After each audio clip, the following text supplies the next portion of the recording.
كاميرا في ايدي، عندك 20 كاميرا. اول مره اجي هنا. انا صحفيه ماسكه صفحه فنيه وبرنامج اسمه حلقه الساعه، وعندي برامج في النيل كوميدي وفي قناه جديده اسمها ريتش، قناه ريتش لايف. الكلام اللي انا بقوله ده بعرف نفسي على اساس ان هيجي بعد كده كلام مهم يخص الشغل.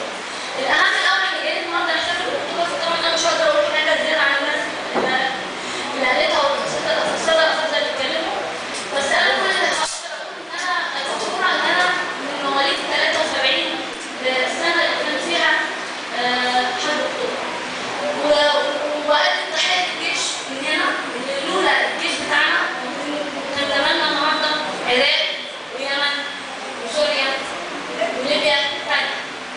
تحية معانا للجيش.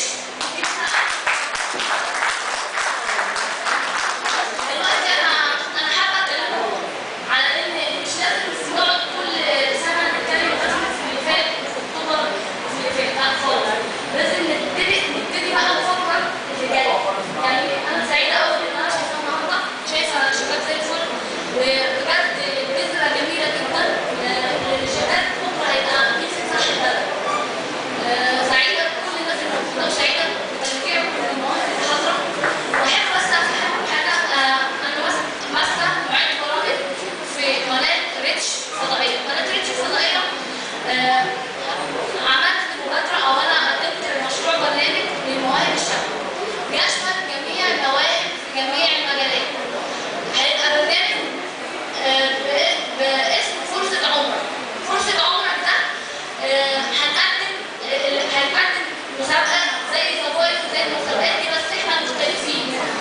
ذا فويس أي برنامج بيكتفي بإن هو يوصل المطرب أو الممثل ويقول له أنت فزت شكرا باي باي. احنا بقى هنختلف. المطرب إن شاء الله بإذن الله هنعمل له كليب على حسابنا وهيتعرض في القناة على حسابنا من غير ما ياخد أي حاجة. بالنسبة للشاعر برضه هنقدر نعمل له CD وشغله، وده يبقى تحية مننا وهدية من القناة، ونعرض له برضه شغله في القناة. بالنسبة برضه للتمثيل احنا برضه بنخطط نعمل حاجة شبيهة بمسرح مصر بس مختلف، الموضوع مختلف شوية. هنعمل اللي بيحصل في مسرح مصر وتياترو مصر أشبه بسكتشات ما تقدرش تحكي منها عن المنطقة. احنا بقى هنعمل حدوتة حلوة ليها معنى، والشباب الحلو اللي موجود هنا وفي كل الأماكن اللي فيها مواهب شابة. بالنسبة للمخترعين برضه هنحاول نوصلهم لكلمات تكون صناعية ممكن توصل اختراعهم ده، لأن براءة الاختراع مليانة براءة اختراع مش لاقي أي حد يساعدها.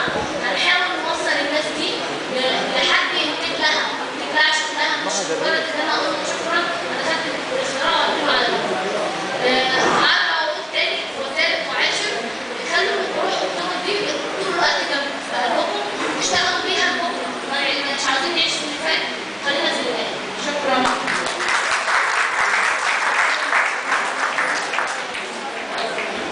كل الشكر للإعلامية